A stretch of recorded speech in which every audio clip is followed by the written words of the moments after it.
welcome to Oh What a Lovely Podcast. I'm Angus Wallace, and with me as ever are Jessica Meyer and Chris Kempshaw. In this episode, we're turning our attention to The Choral, a British period drama set during the First World War, but very deliberately focused on the home front rather than the battlefield.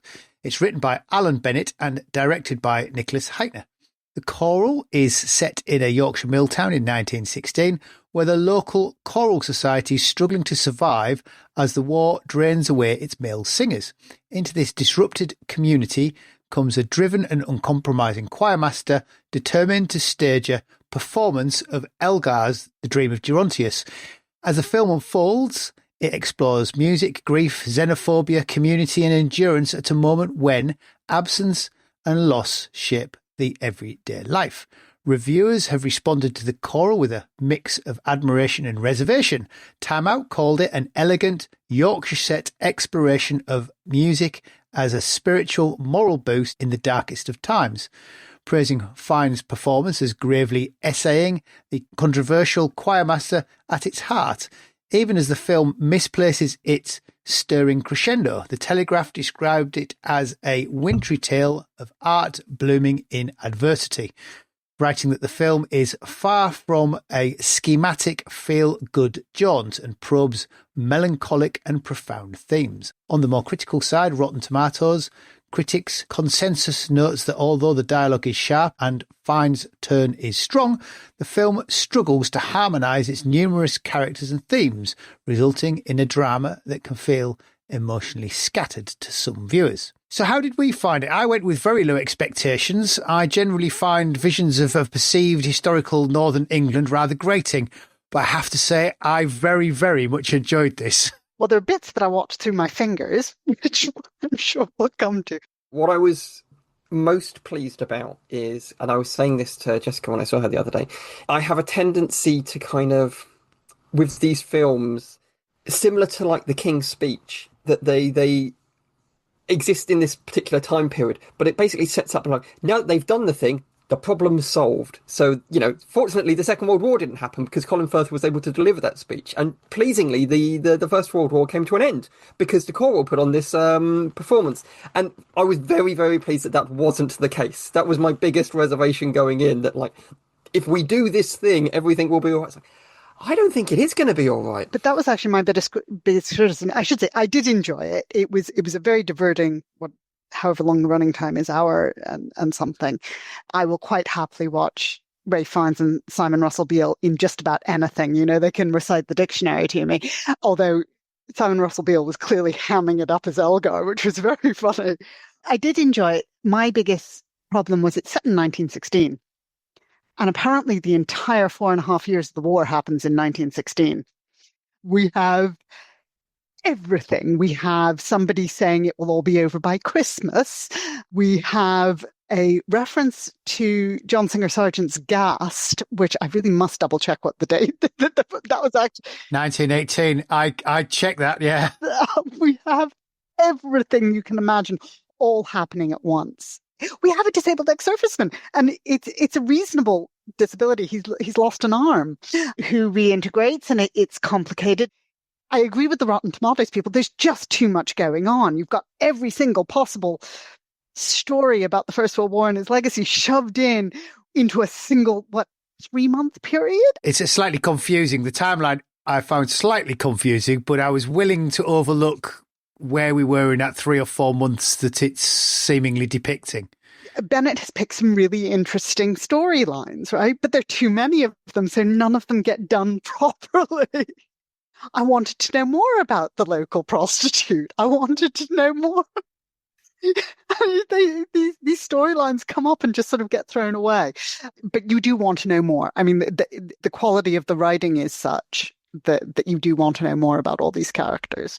I suppose the kind of the inverse of that is what you do get is like the feeling of a living, breathing town, that there is stuff going on around it, that these storylines will continue after the camera has gone. But yeah, like you whiz through some of them real quick. It felt in that sense a little bit like all of the storylines from Women at War had been squashed into an 80-minute, 90-minute situation, and you just blew through them one after another. And then there were some weird sort of unnecessary scenes. I still don't get the point of the scene on the hill between the disabled ex-serviceman and his now ex-girlfriend. That completely baffled me. Added nothing to it. It was weird. Didn't need to be there. Really, in fact, if that was one of those scenes that sort of spoilt it, I'm like, that's just I think weird. he was trying to say something about disability and reintegration, a la, I think sort of vaguely referencing Lady Chatterley's lover, except without the sort of clunking symbolism of the particular wound. You're trying not to make it quite so clunkingly symbolic. But yeah, it didn't work, did it? It was interesting that it was in there at all. Because when I watched it, I was like, well, I'm pretty sure Jessica's going to have thoughts about this, but it strikes me as like incredibly interesting that scene even existed. I agree. Just as, and I'm sure Angus will have thoughts of this, I found it incredibly interesting that they did a tribunal scene. It didn't work to do what I think it was trying to do. It's an interesting point, though, that the starting premise is all the respectable men have joined the army of a certain age, so our middle-class singing group can no longer find people, so we're going to have to open it to the working class who are more or less underage, which is an interesting point of class that they're bringing in, and everyone's saying, oh, you can't join the choral. That's for posh people kind of thing, which I thought was, well, it's a very sort of, it felt very Alan Bennett to me. It did feel very Alan Bennett. There was one scene where they're all talking and they're being rude about Leeds. And it's like, that's Alan Bennett just being Alan Bennett. Self-parody to the nth degree. It was done in a way that I didn't necessarily find it grinding, which, as I say, I have done in other sort of northern films. Because the class distinction, it wasn't toffs versus the working class. There was that new middle class of industrialists. That was the upper class. And then Elgar turning up. Why did he turn up he turns up in one scene wearing academic robes for no apparent reason.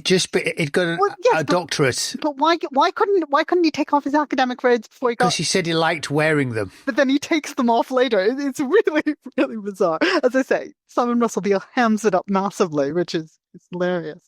His bit where the young girl starts singing Land of Hope and Glory and he gets in the car getting ready to go and they're like, but you haven't heard, but she hasn't finished yet. And I go, I know the rest of it. That kind of weary, I know how this song goes, I don't like it anymore. Bit was very good. How do we feel about the Germanophobia element to it? So they're bringing the new choir master. I love the undertones where they're suggesting pieces that they could sing and they say, oh, well, you know, he's German, we can't have that. I thought it was quite... For a modern audience, for a modern audience, that might be something new to bring to people to think about. Oh, they cut out everything German, but just his even though he wasn't German, his connection, having worked with German, sort of precluded him from taking on the job as choir master. This is where the 1916 date felt wrong, right? That would have made sense 1914, early 1915, but by 1916. Is the Germanophobia still that intense? And the Somme hasn't happened yet, which is the next kind of wave of it. It's the summer, isn't it? Because they're all swimming in the... Yeah, but I don't think they got to the 1st of July by the time they go away, because it's kind of slightly hinted with the chronology that, oh, you know, these young boys are off to the Somme. It's like, no, they're not. But by the end, I just lost all sense of the chronology. Because most of it is taking place in the early part of 1916, because you've got like pseudo-Jutland in the background, but I don't think the Somme's happened yet. Because conscription has come in and they're the first conscripts. So I'm not sure about so much swimming in the mill pond in the north of England at that time of year. As I say, the timeline weirdly compressed. It's very specific because of the tribunal, but then they don't want it to be. But that I just chalk that up to the fact that so little is written about the tribunals. They haven't at least made a stab at doing something that they thought was vaguely authentic. And there was some lovely bits in it.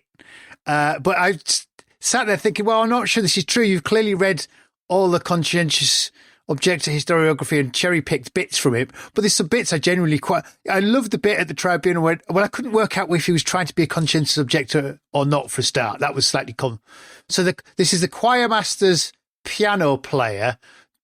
He wants to join the army, but seemingly Ralph Fiennes tells him he has to appeal. I got slightly confused with this. No. What he does, he is a so they do the classic conscientious objector thing.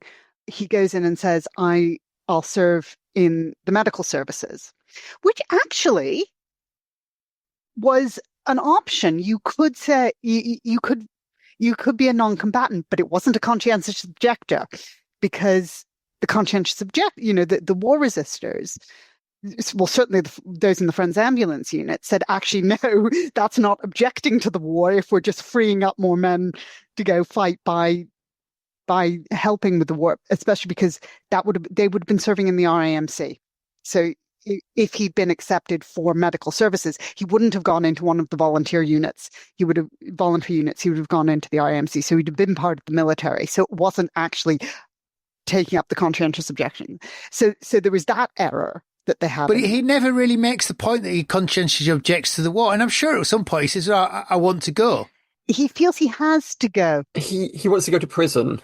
He doesn't want to be absolved. He wants to object, and he wants to be recognised to object. I think because at the end of it, he disappears off with two military police officers. Which is why the saying that he'd serve in the medical services makes no sense at all. Yeah, well, that's why I thought it was slightly confusing, because I was under the impression he was would go if he was told he had to go, and then the MPs pick him up at the end.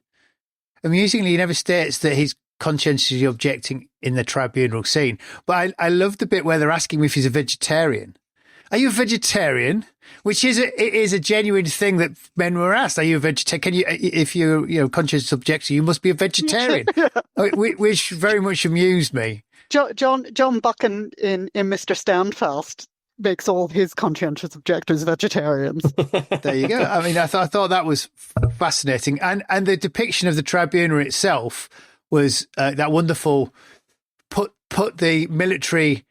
Make it look like the military's running the show, with him doing all the shouting and leaning over the table, which didn't happen. But weirdly, if you look at cartoon portrayals of the tribunals, that is invariably the military sits with them. There's a great Bruce Barnes-father with old Bill running the tribunal in uniform, leaning over, talking to men appealing their conscription, which I wondered if that's what they're copying. But there again, there's so little written on the tribunals.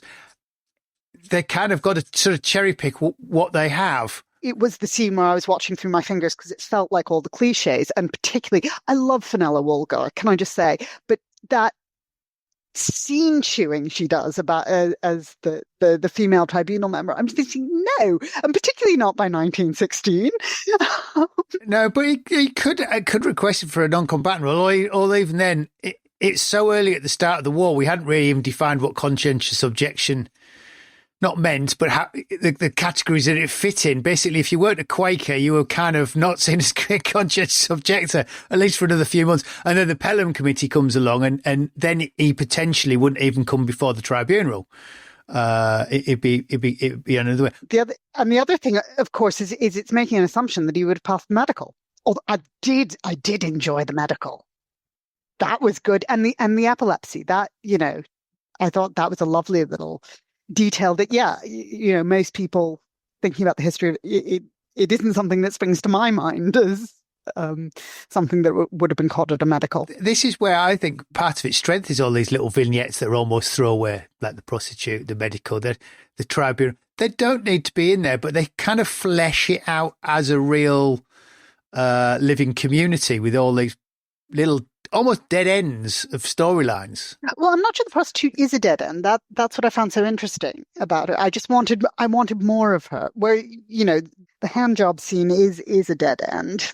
With the prostitute, the fact that then it emerges that basically all the men in town are visiting her was very nice. I liked that a lot. It's all the upper middle class men are visiting her. Who are fighting over which day of the week. And know about each other. And it's the fact that they have a schedule. Yeah, it all seemed it's the way it was, organised. If we're going to be middle class, upper middle class, we need to organise everything, even down to the prostitute. We organise the choir, we organise our sexual relief. In regards to things that I would not have minded coming out of the film, this isn't so much about the film as it is. It's a thing that we've spoken about a lot before, that it seems to be that with a lot of kind of media material about the war, there are certain things that either the audience expects or, the production expects, or you kind of have to put in. And the bit where the wounded one-armed soldier talks about, purgatory exists, I've seen it, and then gives a description of, crawling across no man's land and all of those bits. That description, I didn't think needed to be in there. I think it would have been better. I mean, again, it's a very Alan Bennett kind of quite poetic scene, but it's that now I have to talk about the horrors of no man's land and the horrors of the trenches bit. So we're going to everybody sit down, gather their family around. We're going to do this part of a First World War thing. When actually, even if he just said, "No, trust me, purgatory does exist. I've definitely seen it." That alone would have been enough for me. It's the moment when you start hitting the First World War notes that it jars for me. But does that need to begin to explain I mean, it's a choral society that seems to have a dance section or an acting section at the end to explain those fake traits. So to the choral, they basically add actions to the music, don't they? They have men marching across stage in that John Singer Sargent-esque blinded. They're climbing out of trenches. It was very reminiscent of Peaky Blinders, The Redemption of Thomas Shelby, which we went to see. I did wonder if they'd seen one another. I was Googling it to see if there's any choreographer that had been involved with both, and I couldn't find anything. But it was very, very reminiscent of that dance. And that's where they bring in, they have men walking along the stage in a replica Singer Sargent's Gas. I was having problems at that point because there's something wrong with, and it's actually the structure of the film in terms of the creative decision making that's going on. And it just feels like this. I think Alan Bennett's getting old, and it just feels like the story that internal story itself, not the wider history, which is, we've said, isn't quite working because they're trying to fit too much into it, too short a time frame. But something then goes wrong with the narrative arc of the creative process. They've done a whole montage scene of them singing and developing before the big, we'll do it as a performance, as a in uniform, and that wasn't quite working. So I was having problems with that. Now I was struggling with that narrative even before they got to the dancing. Stand by, everybody! It's a dance number, is it? Great. And the barbed wire, the number of props they brought in was for wartime. This is a country with rationing at this point. And their solution to Elgar being like, absolutely not, I'll see you all in hell, is, well, we'll just do it for free then. So Elgar doesn't like it being staged, does he? He wants to be sort of sung rather than performed. And he doesn't like the changing of the age of the characters and the like. Basically, they are messing with his artistic vision. And that's never, there are lots of bits that are never quite resolved. There's a very odd bit between the kind of the young lead female singer and Elgar, where he's like, "You should go to a music school, I'll pay for you."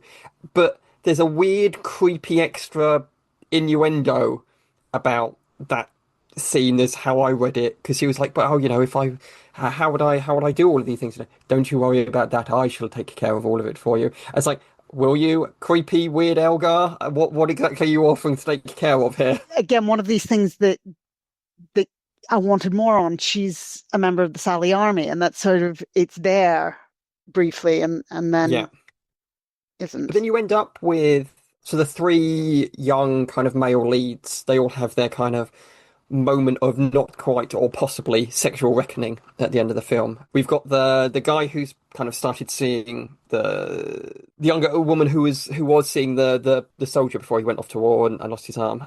You've got the guy who's seeing the Sally Army nurse, and then you've got the third guy who goes to the prostitute. At the end, there's a slight kind of in-betweeners element to the three of them together, but each of them then has their kind of denouement at the end, where either they get what they really wanted, or they don't. I think that's the problem. It's, again, there are too many stories there.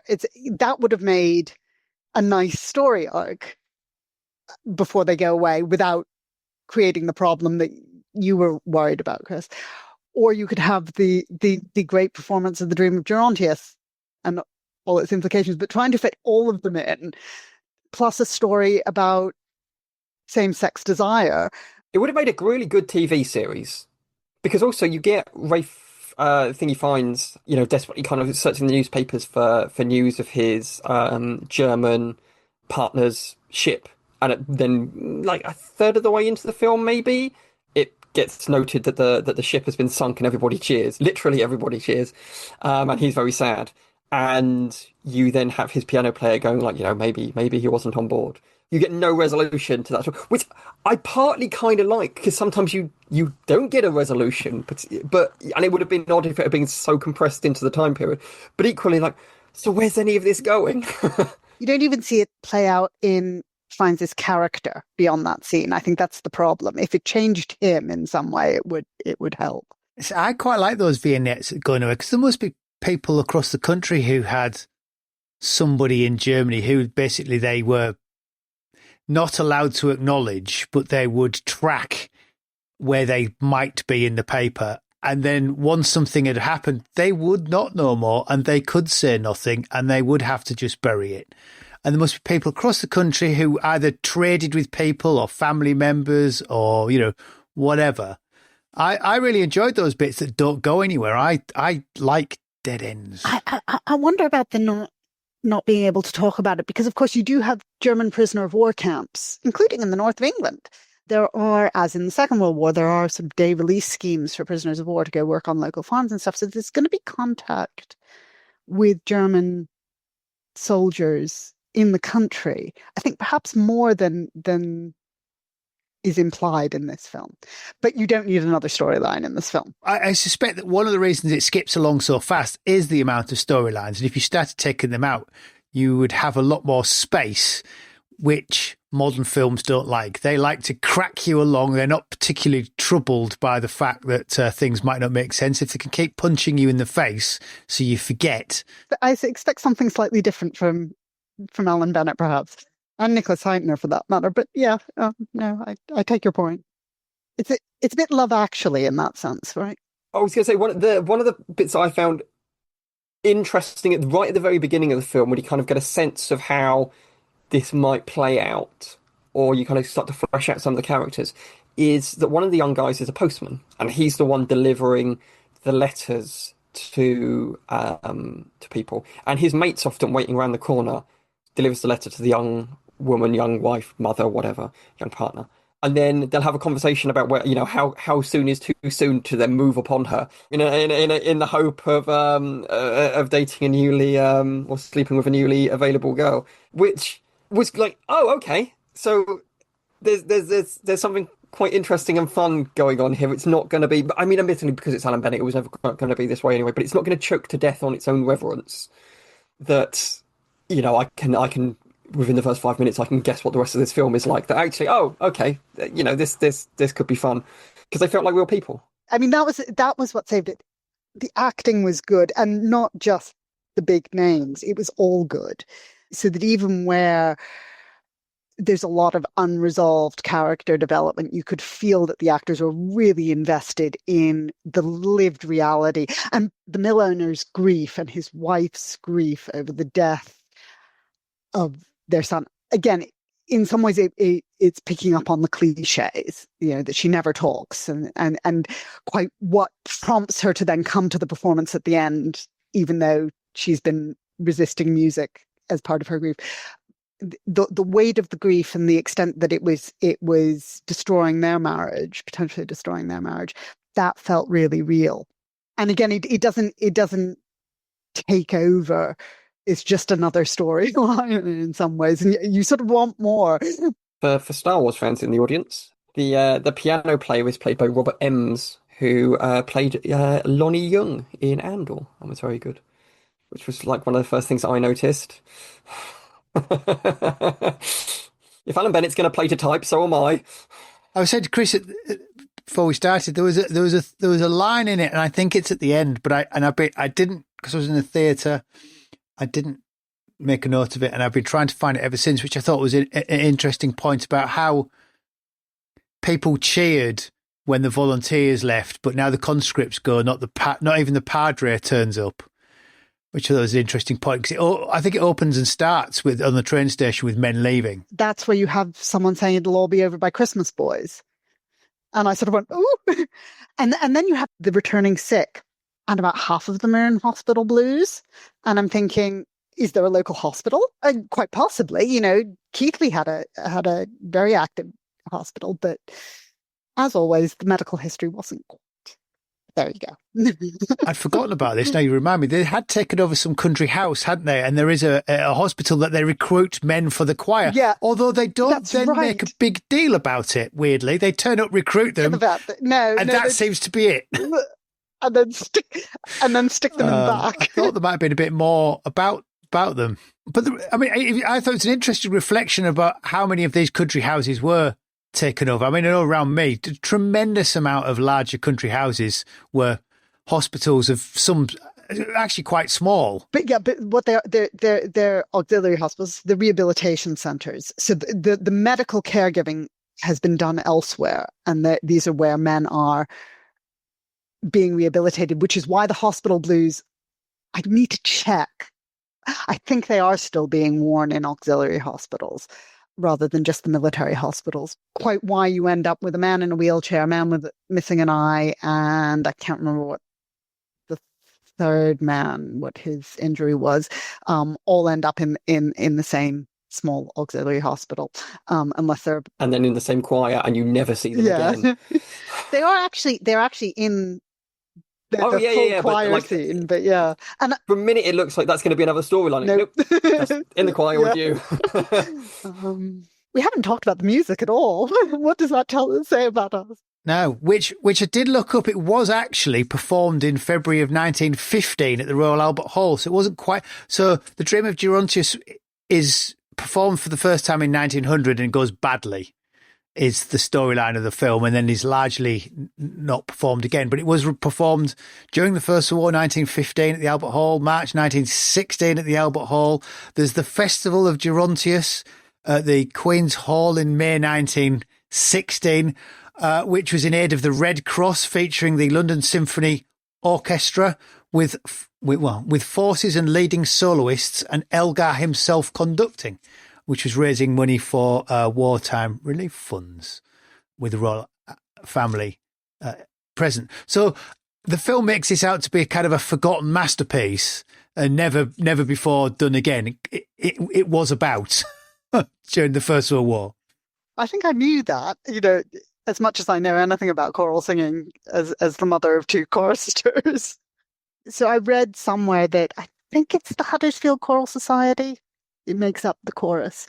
One of the local papers did a piece on how they had to learn how to sing badly for the opening scenes, which I thought was a lovely detail. But yeah, the singing was by a local choral society, a local choral society, and very good they were too. I wonder, we've pointed to some of the problems with the performance of the actual Dream of Gerontius, and how adding in the barbed wire and the men shuffling across the stage rather than it just being a choir that sings. I wondered if that is actually quite a clever demonstration of that sort of rupture in society where you're going from pre-war Victoriana, which would just stand and sing, to a post-war modernist world, and that's why it's leaning into those. Let's borrow the gassed men walking across the stage. Let's look at it as a more modern staged production, and so it is that point where we're moving from one thing to another.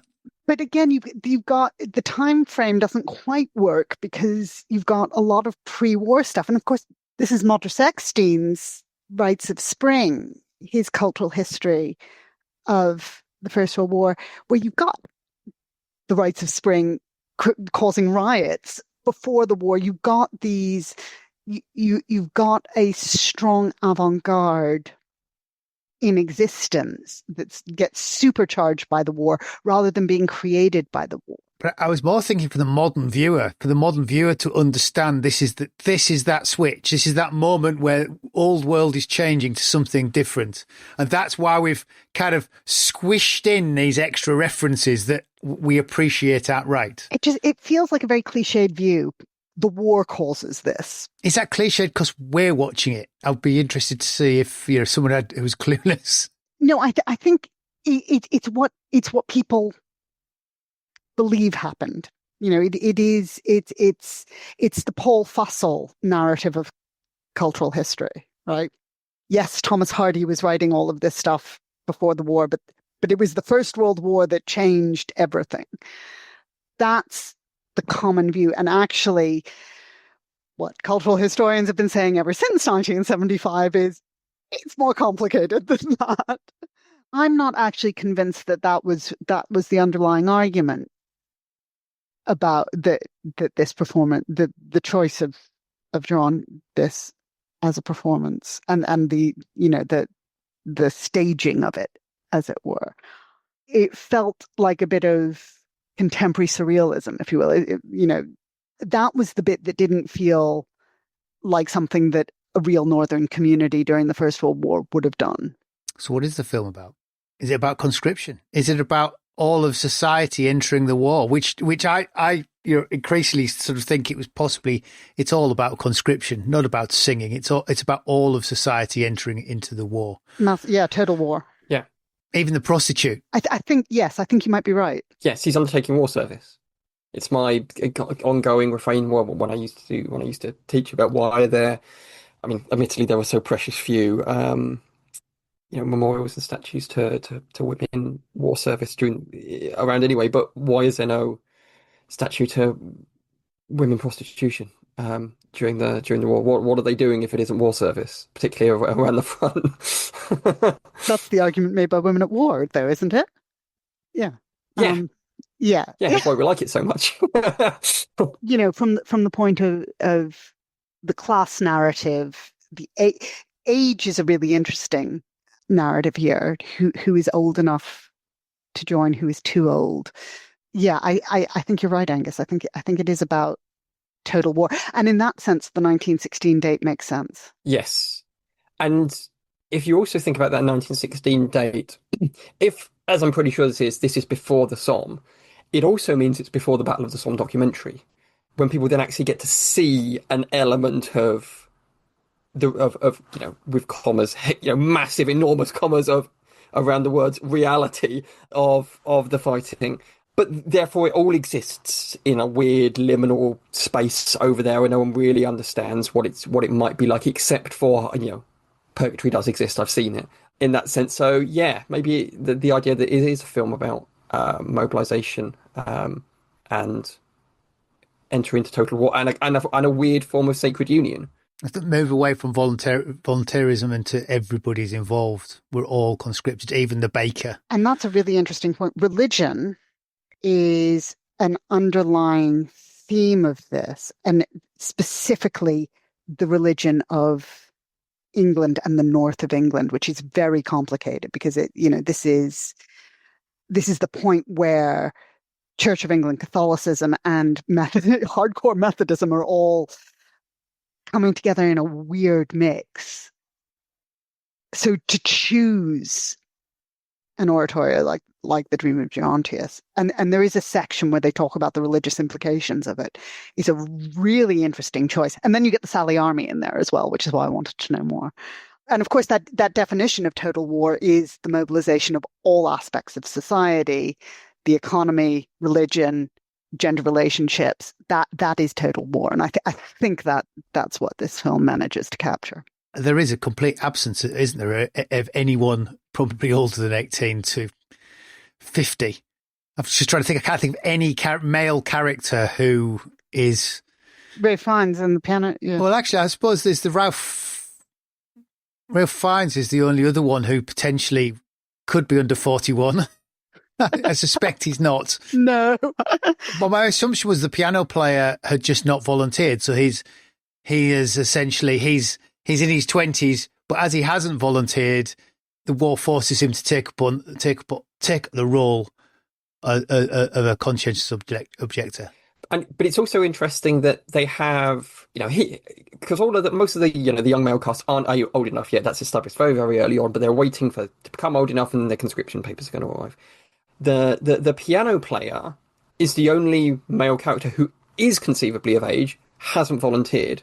But in amongst all of this, you get a white feather scene, and it's not to the piano player. It's to the young guys Yes, I'd forgotten that. who aren't old enough yet. It's like, well, if you look over there, there's a guy playing the piano right now who is clearly old enough to have volunteered to be in the army. And again, because the white feathers was such a 1914-15. Once conscription passed, what the hell's the point of the white feathers? I think it's because you can't have a First World War film set on the home front without a white feather, irrespective of the date. This is where the cliche annoys, right?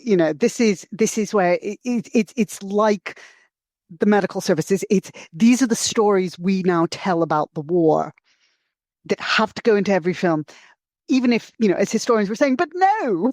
But if this is as it must be in the first months of 1916, say the white feathers were floating around, it would be perfectly respectable for her to give it to the and even say, I can't go, I'm not old enough.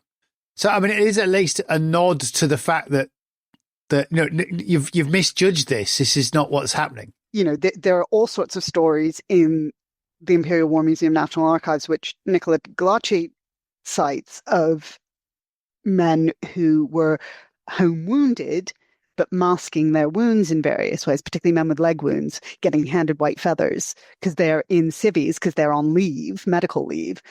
And one of them who'd lost a hand, who then takes his stump out of his pocket and waves it in the poor woman's face. These are retrospective oral histories. How many, how accurate is hard to tell, but there's a lot of the white feather stories are about the misapplication of them. It would have been, it would never have happened, but I'd have found it funny if, in response to being given a white feather, that chap had gone being like, well, firstly, steady on, because conscription's just come in and I'm clearly not old enough. But also, if you look at the criteria of the Derby scheme, you'll note that... But he should then have his armband on, his Derby scheme armband. Yeah. If he was proud to have attested. The one who gets handed the feather, isn't it the Bolshoi one? Not quite Bolshoi, a bit early for being Bolshoi, the proto-communist. In fact, Chris, that must be the only thing that hasn't been referenced at this point is the Derby scheme. That might be just a bridge too far to try and explain the complexities to an audience who is completely unfamiliar with a scheme that only lasted a few months. Yeah. So all of the TV and the film people who are listening and watching to us now, actually put something in about the Derby scheme, you cowards. This is what the people really want. Well, no. What we need is a film about the process of getting to conscription that goes from 1914 to 1916.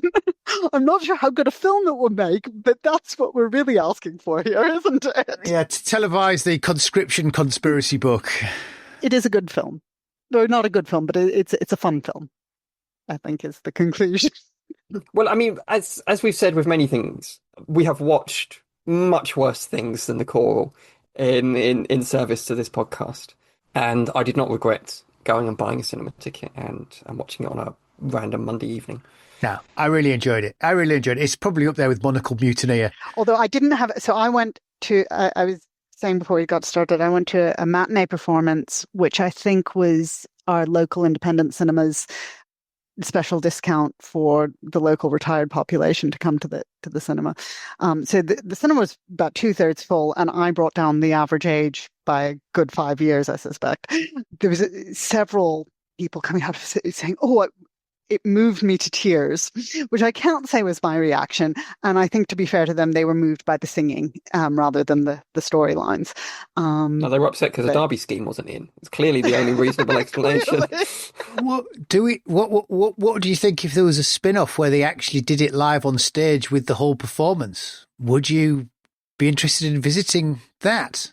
What the full Dream of Gerontius with the staging like in the film? Admittedly, it would end up being like Peaky Blinders, but with a different set of music. But yeah, just too weird. I wouldn't mind going to a Dream of Gerontius with the young soldier. With the concept of the young male voice versus rather than the old man. I think that could be interesting. But yeah, I'm not sure I could deal with references to Singer Sargent randomly popping up. and barbed wire.